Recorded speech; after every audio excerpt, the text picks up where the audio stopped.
रोजे के मुतालिक ये सवाल है कि कै उल्टी आने से क्या रोज़ा टूट जाता है या नहीं। ये जिस साहब ने भी सवाल किया अच्छा किया है।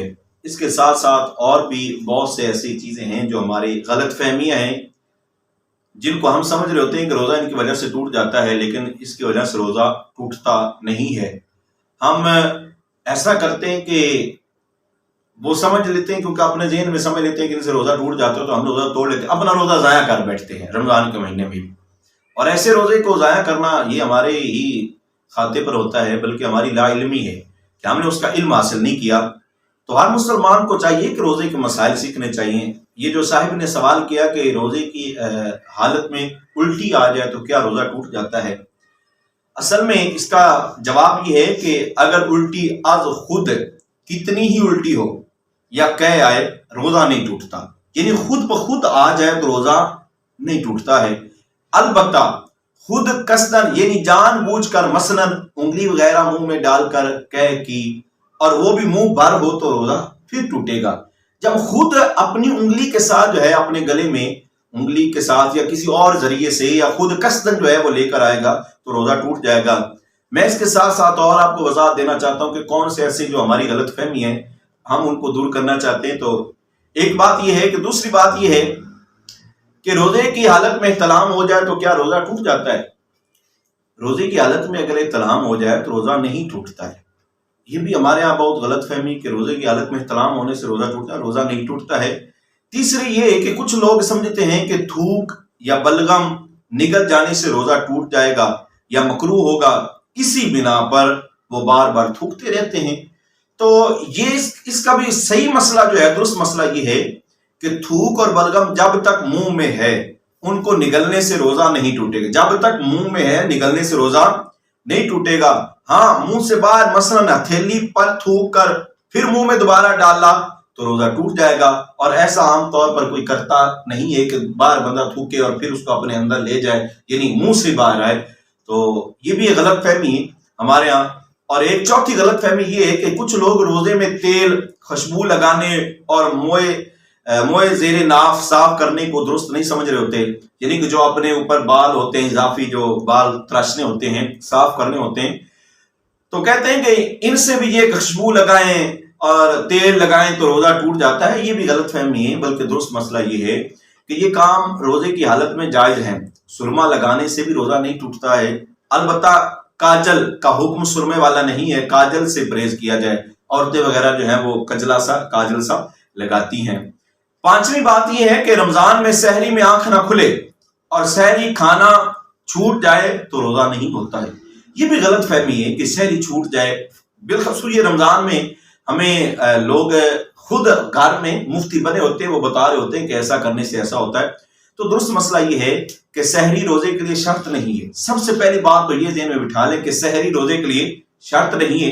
रात में नियत कर ली जाए या फिर जवाल का वक्त शुरू होने से पहले पहले नियत कर ली तब भी ठीक है, लेकिन सहरी का वक्त खत्म होने के बाद नियत की जाए तो तीन चीजें खास मद्देनजर रखी जाएंगी। इनको ध्यान से सुनिए। पहली चीज ये है कि रोजा बंद होने के बाद से नियत करने तक कसदन कोई मुनाफी रोजे काम मसलन खाना पीना वगैरह ना किया हो।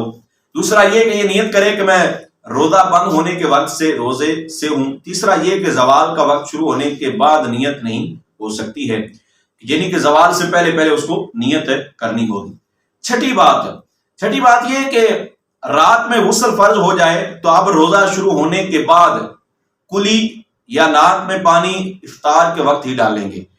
यानी रात को गुस्ल फर्ज हुआ और उधर से सहरी का वक्त हो गया और सहरी का वक्त होते ही अब वो ना तो नाक में पानी डालते ना कुली करते हैं कि, और उधर से वक्त जो है आहिस्ता आहिस्ता रोजे का खत्म भी हो गया। अब सारा दिन वो बेगुसला रहते हैं। तो ये बात बिल्कुल गलत है। दुरुस्त मसला ये है कि जब उस पर गुस्ल फर्ज हुआ तो रोजे की हालत में एक दूसरा एहतराम ही तो हो गया, तो गरूब का इंतजार नहीं करेगा। रोजे की हालत में नहाना हो तो तब वो गुस्ल के तमाम फराइज जो हैं किए बगैर, तमाम फराइज जो हैं अगर ऐसा है कि तब भी गुस्ल के तमाम फराइज अदा किए जाएंगे। गुस्ल में कुली करना, नाक में नर्म हिस्से तक पानी पहुंचाना फर्ज है। इसके बगैर ना गुस्ल उतरेगा ना ही नमाजें होंगी। याद रहे कि रोजा हो तो गरगरारा नहीं करेंगे, اور عام دنوں میں بھی گرگارہ غسل کا فرض یا کلی کا حصہ نہیں ہے، جدا کرنا سنت ہے، وہ بھی اسی وقت ہے جب روزہ نہ ہو۔ البتہ روزے کی حالت میں ناک میں پانی سانس کے ذریعے اوپر کھینچنے کی اجازت ہے نہیں، یعنی کہ کچی ہڈی تک صرف پہنچانا ہے، کھینچنا نہیں۔ اب روزے کی حالت میں بندے پر غسل فرض ہو گیا تو وہ سمجھتے ہیں اب جو ہے ہم بغیر غسل کے ہی اپنا وقت گزار لیتے ہیں، تو یہ بھی غلط بات ہے۔ اگلی بات یہ ہے، ساتویں بات یہ ہے کہ حالت روزہ میں مسواک نہیں کی جا سکتی، بڑی غلط فہمی ہے، بلکہ درست مسئلہ یہ کہ حالت روزہ میں مسواک کی جا سکتی ہے اس وقت تک جب تک کہ اس کے ریشے حلق میں نہ جائے۔ آٹھویں بات کہتے ہیں جب تک اذان ہوتی رہے سحری میں کھانا پینا جاری رکھیے۔ بالکل یہ غلط بات ہے، ہمارے عام لوگوں میں، ہمارے بڑے لوگوں میں یہ پائی جاتی ہے کہ ادھر سے اذان ہو رہی ہے ابھی تک سحری کا وقت، کہتے ہیں کہ ابھی تک اذان ہو رہی ہے سحری کا وقت ہے تو کھاتے پیتے، یہ غلط بات ہے۔ بلکہ سحری کا وقت ختم ہو جاتا ہے تو اذان فجر اور نماز فجر کا وقت شروع ہوتا ہے، لہذا جو سحری بند ہونے کے باوجود اذان ختم ہونے کا انتظار کرتے ہوئے کھاتا پیتا رہا، اس نے اپنا روزہ برباد کیا، اس کا روزہ ہی نہیں ہوگا۔ یعنی کہ اذان کے دوران، اذان جو ہے یہ نماز کے لیے ہوتی ہے، سحری ختم ہونے کے لیے نہیں ہوتی ہے، سحری کا وقت پہلے ختم ہو جاتا ہے، اذان تو نماز فجر کے لیے ہوتی ہے۔